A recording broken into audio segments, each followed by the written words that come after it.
Distinguished Right Honorable Speaker Devaraji Jimri, Distinguished Honorable former Prime Minister Chalana Kanal, Distinguished President of the Foundation for Peace, Development and Socialism, Dr. Pao Krishna Man Singh, and my distinguished professors from China, from Nepal, ladies and gentlemen, friends, a very good morning and namaste.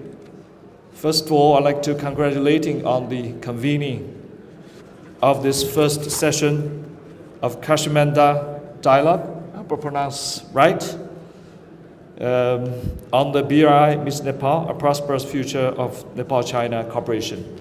I want to congratulate on the Foundation for Peace, Development and Socialism for organizing this very important seminar, dialogue. And I'm deeply honored to be invited as a speaker on this occasion. And thank you for Dr. Santosh Sharma Padar for his sharing of the survey of Nepalese people's view on the BRI.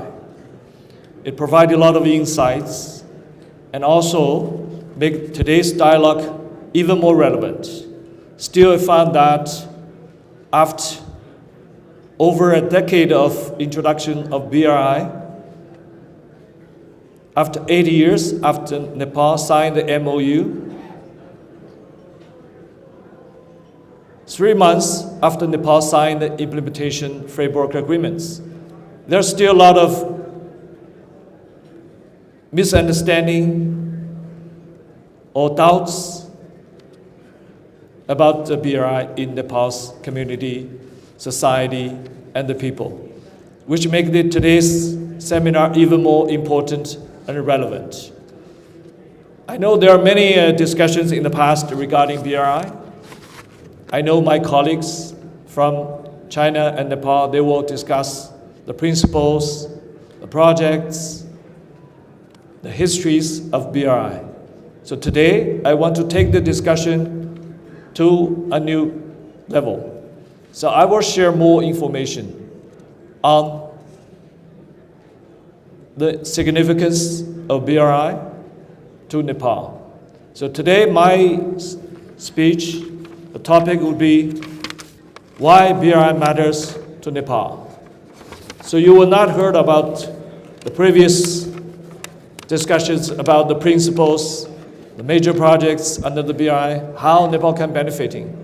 But I want to provide you with a strategic vision of why BRI is so important. It matters to Nepal, not only matters to Nepal, but matters to the future prosperity of Nepal. So today I will start my presentation. We all know that BRI, the main area for cooperation is infrastructure. But why this infrastructure is important, what the BRI, by signing to the BRI, can bring to Nepal. BRI is a public goods provided by China to the world. It's not a strategic tour, but it's an invitation for countries to link to a network, to co-develop, to co-prosper. So that's number one. Why China has this confidence to connecting all the countries, 150 countries locked into the BRI. Because China now is leading in global infrastructure connectivity and trades. So next slide, please. I'll just share with you a few facts and figures, and you will figure out the significance by yourselves. China's high-speed rail has exceeded 48,000 kilometers, which makes it over 60% of the global total in 2024. China's highway mileage exceeded 177,000 kilometers, and which is world's largest. China's highway tunnels, we have over 24,000 tunnels, total length exceeding 27,000 kilometers. And over the 10 largest global ports, China has 7, which is Shanghai, Ningbo, Zhoushan, Shenzhen, etc., by the cargo volume that is traded. So by mentioning this, what I mean is that China's infrastructure is leading the world. We are at the core of the international infrastructure connectivity. So by linking to China, you have opened a new way for connectivity. And also for the very complicated infrastructure developments in Nepal, China has every technology to help Nepal to build your infrastructure and connect it to the world. Make Nepal from a land-linked country making Nepal from a landlocked country to a land-linked countries. By linking to this world-class infrastructure, you can open new chapters for trade opportunities. In 2024, China's foreign trade volume has exceeded 43.85 trillion RMB, which is the largest in the world. And we have over 150 countries whose largest trading partner is China. But unfortunately, Nepal is not one of them. That is a puzzle. When I arrived in Nepal, the first puzzle I faced. Why Nepal, as a close friend, a close neighbor of China, its largest trading partner is not China. Countries as far as in Latin America, the largest trading partner is China.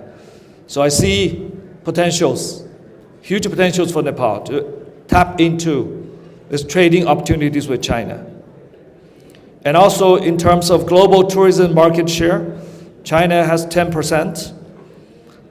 The Chinese people traveling overseas, before COVID in 2019, we have 155 million people traveling to the world. Now we have recovered to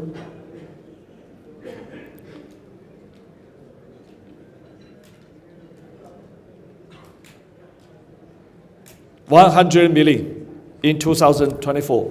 Sorry for the mistake in the slides. So it's also a huge market, potential market for Nepal to tap into. As far as I know, Nepal received a little more than 1 million tourist arrivals last year. So I think 100 million Chinese travelers is a huge market for Nepal to tap into. Also, China is a trade hub for global largest commodities, large quantity commodities. For example, China imported 72% of global iron ore exports, which amounted to 1.2 billion tons. Beef, I know that last year we signed the thermally treated buffalo meat export to China agreements. So China imported 3 million tons of beef, which accounted for 24 to 26% of global imports. In terms of soybeans, we imported 100 million tons, accounted for 60 to 68% of global exports. So, this is the first aspect I want to share with you. By connecting with China, Nepal has connected to the world-class infrastructure connectivity network and also the trade network. So that is very important. Second aspect I want to share with you that China is leading the future industrial and technological revolution. The most obvious to our Nepalese audience people is that the EV. Now we can see Chinese brand EVs everywhere in Nepal. That's not coincidence. Because China, we have produced over 60% of all the EVs produced in the world. Next slide, please. Also, we produced 70% of the batteries used in EVs. So some people say that China has a supremacy on EV and EV batteries. That's no joke. It's a reality. Actually, China has taken the lead in every future technologies. EV, just one example that Nepalese people can understand very easily, because you see the EVs, Chinese brand EVs, on the streets of Nepal. But some of the areas Nepalese people may not understand very well, so I want to share a few facts with you as well.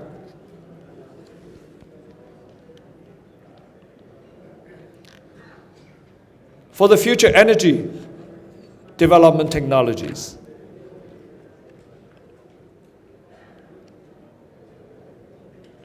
China's annual power generation is 90.2 trillion kilowatts, 30% of global total. Among them, 36% of the total power output is renewable energy. China is taking from 80 to 90% of the solar panel productions. And we are taking 90% of the wind power products. So for the future renewable energy markets, China is leading. Also, for the future energy technologies, which is the fusion technologies, China is also leading with that. The latest development in 2024, China's experimental advanced superconducting tokamak achieved 1,066-second high confinement plasma operation. You probably do not understand what this means. I don't either, because all these technical jargons. What I want to show you is that China is taking lead in the fusion technology as well. Next slide, please. And other areas for the drones. We all know that the big name Dajiang drones. They have taken 70% of the total market share of the world. So China is leading in drone technology. Robots, same. Unitree company, they are taking 50% of the world markets for the industrial use robots. China is producing and also deployed over 50% of the world total, which put China in a leading position as well. In the AI sector, China have more than 4,000 AI companies. Now the DeepSeek, Chhen from Alibaba, and Manus, these three big names, has already paved the future path for AI big models and AI applications.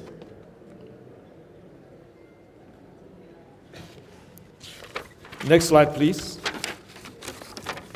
For quantum computing, Chinese scientists have unveiled the Zuchongzhi third, a 105-qubit quantum processor.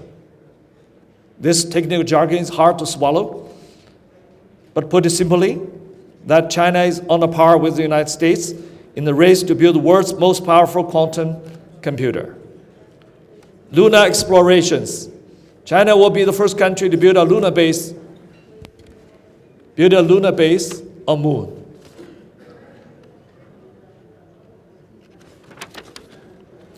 So by quoting all these areas and statistics, I just want our Nepalese friends to understand. China is leading every future technology and future industries. Third, China has become a global knowledge hub.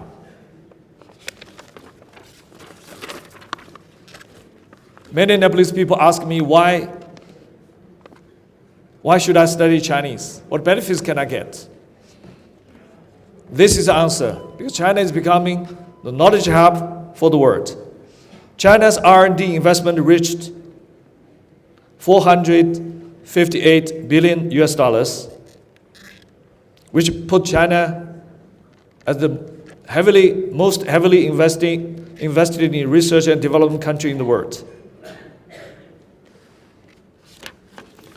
That is also the reason why China is leading in almost all future technologies and industries. Another reason is China has 11.74 million college graduates every year, which is 1/3 of Nepal's population, of which more than 5 million are engineers, which put China as a 10 versus 1. United States graduates 600,000 STEM graduates or engineers annually. China's engineer graduation is 10 times of the United States. This huge talent pool provides solid support for China's science and technological developments.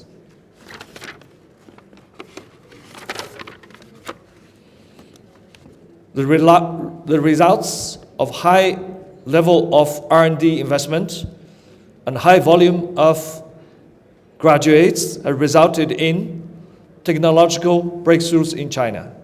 So for the Natural Index in 2024, China has ranked first globally for 5 consecutive years with natural indexes. So I've noticed last year, the South China Morning Post published a sensational article with the title, "Sichuan University has beat MIT and Stanford in terms of natural index." They put a list, Nature magazine has put up a list of natural index rankings.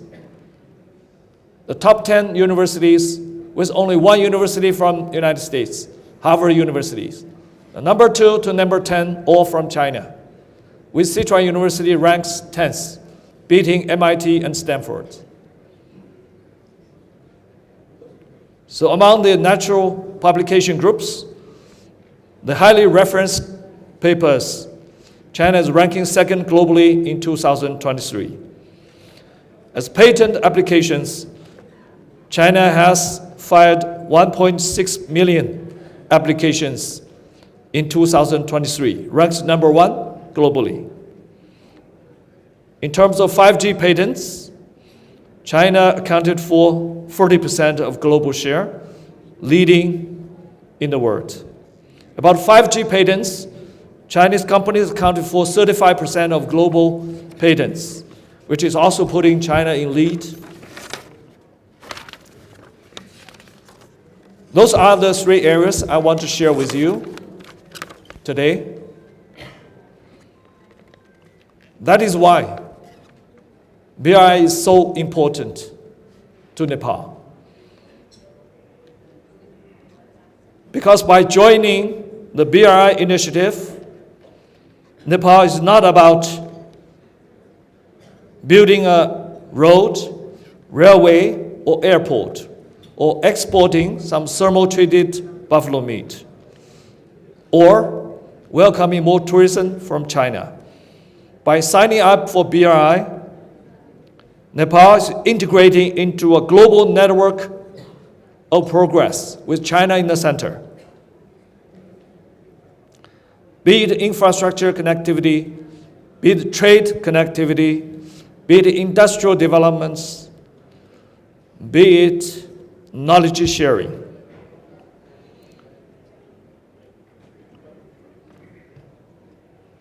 So I want to congratulating Nepalese government and Nepalese community by signing up for the BRI initiative. Nepal has successfully secured a position for future development, future cooperation with China, and future prosperity for your young generations. Yesterday, I saw a Twitter goes viral in Nepal. Some high school students shouting slogans of bring lights to Nepal. But I think shouting slogans does not resolve any problems.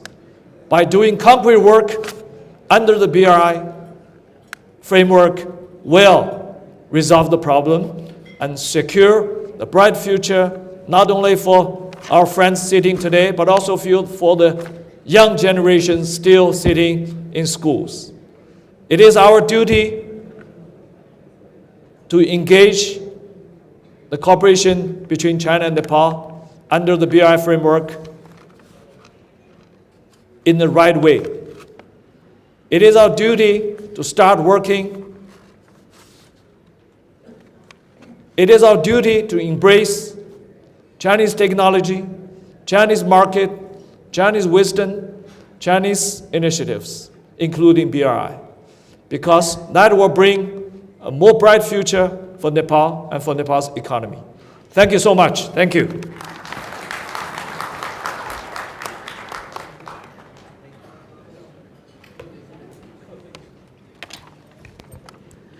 Thank you very much.